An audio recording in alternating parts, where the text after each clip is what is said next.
This anthem has been performed at every coronation since it was written in 1727 for the coronation of George II. And yes, Handel was a German and he was living in London, but he had been pretty much adopted by London, and he had a very big career as a composer for the theatre. So he's an operatic composer, and what he does here is so theatrical. He writes the most profoundly brilliant introduction possibly ever written, and it is timed so perfectly to fit in with the event of the coronation. The king is led to be anointed just as Solomon was anointed by Zadok with the holy oil from Jerusalem. And this is so wonderful that every time I see it, it gets me. Oh, Handel, what a genius. Just opening like a flower. Oh, dropping down, C natural there. So we're shifting around, and what the shifting around gives us this feeling of something about to happen. And there's a repetition there in the oboes. Oh, and then it twists down, opening again, but this time not in D major, but in A major. So the strings are higher, the whole thing has gone up a level. And the screen is brought for the king to go behind, because this very sacred moment is not visible. This sacred moment is between the king, the Archbishop of Canterbury, and God. Again it twists. So where is it going? We're going somewhere more mysterious. Will we get it this time? This is the third attempt. I think we will. I think there's an inevitability here. Are you ready?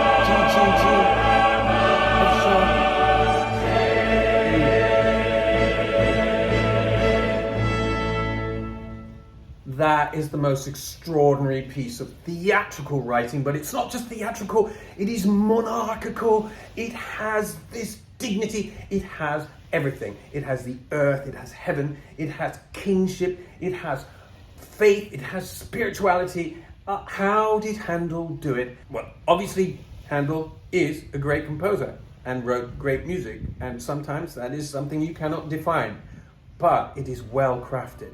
Because what he's doing is leading us down a path with these harmonic shifts, which take a little detour and then come back on track, and another detour again. And so what that does is keeps us curious, keeps us leading, and then the clouds part, the sun comes out, and Zadok the priest with the sopranos on an F sharp in D major, and the F sharp at the third of the chord is the sunniest, brightest possible sound you can have. The trumpets reinforce the top, and the whole thing is like we've seen the light.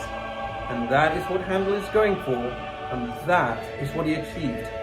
And that is why we're still listening to it 300 years later. In fact, it's an irreplaceable piece of this institution, and there was nothing else that could happen at this point in the coronation of King Charles III.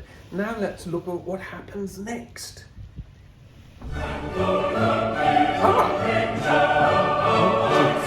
So suddenly we're in 3/4 time. And we've got rejoicing music with dotted notes in the voice and in the trumpets.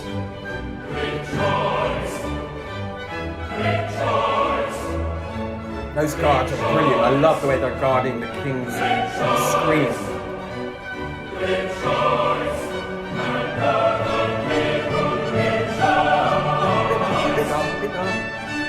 So it's rejoicing music.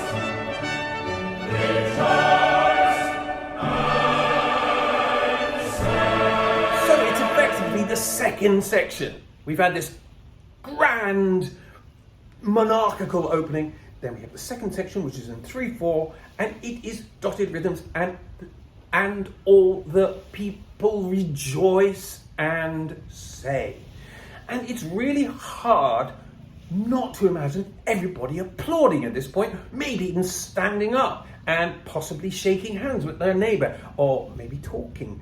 This is a long time ago, 300 years ago. I don't know what the congregation did in a great cathedral such as this. Now we all sit rather quietly and are afraid to move. But I suspect there was activity at that point, because Handel has written in the activity. So they rejoiced and said what? What else? What else?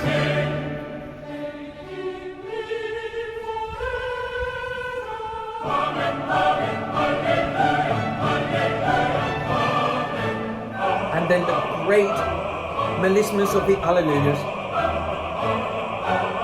which are effectively praising God. And Alleluia with a melisma is praising God moment. And then the strings just take it back to the feeling of the opening. And again, something happening here.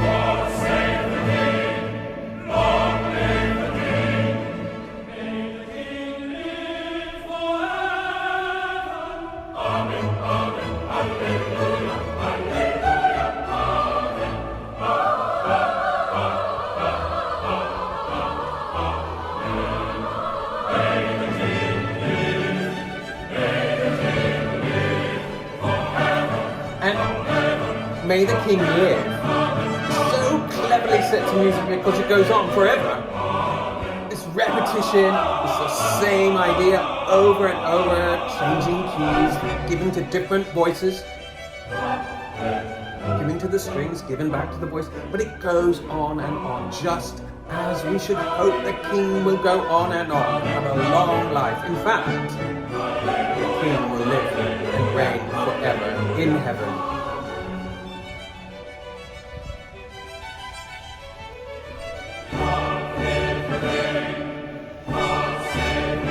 One more time.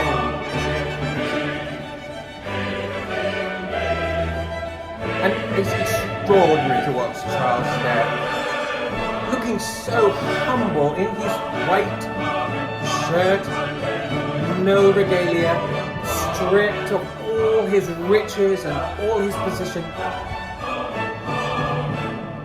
because it is so important to acknowledge that yes, he is king by divine right, but he is also immortal. And finally, they bring on the gold cloak to place on him just at the end of the music. And as I said at the beginning of this, all timed theatrically by Handel, because he's writing theatre music.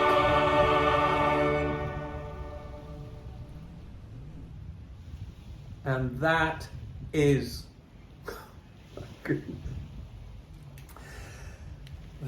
one of the most extraordinary, brilliant, wonderful things I've ever seen. And when I saw it actually happening in real time, I was so moved to tears. I was absolutely sobbing, and I still am.